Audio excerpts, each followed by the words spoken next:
Did you enjoy Skeleton Crew? You were on my lap most of the time I was watching it. I can't be the only one that felt like Skeleton Crew kind of flew under the radar. Like, I remember hearing little bits and pieces before it came out, but then no one seemed to be really talking about it. Anyway, I finally got around to watching it while I was procrastinating some other work, and I quite liked it. Overall, I think the show is very cute and wholesome without it feeling too juvenile. And it's nice to see Star Wars stuff that's aimed distinctly at a younger audience. It's definitely meant for kids, but not in the way that it feels really silly or superficial or, like I said, juvenile. It feels like a well-rounded story that's just aimed at a younger audience. Kind of like an 80s like family adventure movie. I think that's a really good way to describe it, and that is a good thing. I think that was one of the things that hooked me in. It had a bit of that 80s family adventure charm to it, but it should have had the runtime of a movie like that, a movie like E.T. So my theory for why shows like this get made, shows that realistically in the past would have been a direct-to-TV or DVD movie that would have been an hour to an hour and a half, is because streaming numbers. Obviously, we've seen that streaming is a load of bullshit and the numbers are all made up, and because they don't have to be transparent about how they track their numbers, like Netflix saying that they assume 2 people are watching based on every view, that's something that you should know. When it comes to Disney talking to, say, shareholders, being like, hey, in this quarter, we had X numbers of watch time per user when they average it out, right? Having a 6-7 hour show rather than an hour and a half movie is 3 to 4 times better when you say that number. Instead of it being, on average, this user watched 10 hours per month, it's on average, a user watched 40 or 50 hours a month. And that's why I think a lot of ideas like this that should have been a straight to TV or DVD movie get turned into a whole series. While I say this as a criticism of Skeleton Crew, I don't think it wastes its runtime. I do think it would have been better as an hour, 2-hour movie, but the 6-ish hours that it does run for are not hours I felt I wasted watching it. While there are plenty of episodes that just felt a little bit filler-y and scenes that dragged out a little bit, none of them felt wasteful. They all felt intentional and not like they were just there to pad it out. They did add to the story. I just think that the story could have had the same effect in a 2-hour runtime instead of a 6 or 7-hour runtime. That being said, if you're a parent putting this on for your kids and you want an episode to watch each night, having it be a series does work out better. Now, I'm not in that market. I don't know if parents really think like that when it comes to showing their kids stuff these days. So maybe if you're a parent and you use streaming services and stuff like that, is that how you use it? I don't know. But for older audiences like me, I'm 26, for those of you that don't know, I think it's a fun watch. It feels very Star Wars in a way that is refreshing. It doesn't feel like it's treading over same ideas, concepts, feelings that Star Wars has before.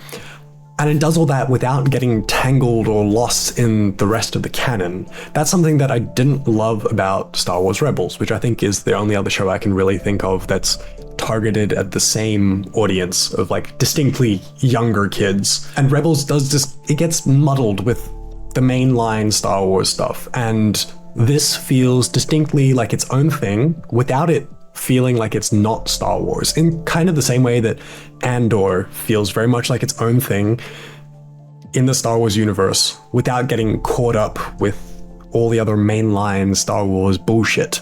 So that's a really good thing in my books. The show also looks great, especially when you compare it to like recent seasons of The Mandalorian, some of the scenes in the Kenobi series, a lot of the stuff in the Ahsoka series. This looks really good. And also, the child actors are good. Now, I'm not going to say they're Oscar winners, but it's pretty common when you watch a kids movie designed for kids with child actors in it, they feel like kids playing pretend. It's a reasonable criticism to give when you're an adult viewer, but for kids it doesn't really matter as much. But No, I would say none of the child actors in this took me out of it. There was no point where I was like, that is a kid reading off a teleprompter. But anyway, I just wanted to quickly get my thoughts out about Skeleton Crew because I didn't really see many people talking about it. And I think it's a perfectly nice watch. Would I actively recommend it in the same way that like Andor? I won't shut the fuck up about Andor. No, I'm not going to go out and recommend this to everyone I know. But if you're looking at watching it, you wanted something to kill a few hours, or you just wanted something really wholesome, light and fluffy, but you still want your sci-fi, this is an alright pick. It's not bad. And just having a quick skim through reviews out there, because I try to record this sort of video before I look at stuff, but now that I've got my thoughts out, it seems that the consensus is it's pretty good. Other thing that I have seen discussion of is people wanting a second season of Skeleton Crew, and no, why? In the same way that a lot of 80s family adventure movies, like I used as a point of reference earlier, a lot of those are very distinctly self-contained. They wrap everything up with a nice little bow, and that's that. And I think that this movie, very much a movie, I keep calling it a movie because I think it should be, but this series does the same thing. Wraps up everything very neatly with a nice little bow, and leaves, it does leave questions, but in the sense of I'm looking at this from a Star Wars fan perspective and not a kid watching a movie perspective. At the start of the series, it's established that the kids, once they leave the planet at Aten, and they're like, oh shit, okay, we need to get back. They find out that at Aten is cloaked from the rest of the galaxy, and so the whole series is adventuring around trying to find their way back to Aten. Really good premise, really like that. But when you look at it from a franchise perspective, a world building perspective, as an adult viewer, I think kid viewers would think about this a bit less, but at the end of the series, that cloaking has been disabled. The pirates have found that Aten is actually real, and this is the location, and now it's a known thing in the galaxy. So obviously you think of what the repercussions of such a big revelation is, because now you've got an Old Republic credit foundry revealed to the galaxy. Do I want a second season to explore that? No, not really.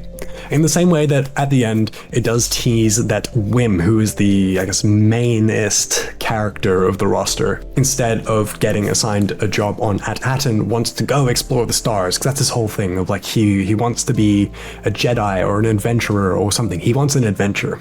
Do I think it'd be cute to have a season of him doing some adventuring? Yeah, but it would take a different format than the series' first season took, because it's very episodic of this is telling a story in episodes, versus I feel if you were to do an adventure like that with Wim exploring the stars, it's probably going to be a bit more of a monster of the week sort of thing that's not the same format. Hi Taps. She always wants in whenever I start talking to camera. Hey, did you enjoy Skeleton Crew? You were on my lap most of the time I was watching it. Yeah, no, maybe. Okay. Anyway, those are my thoughts.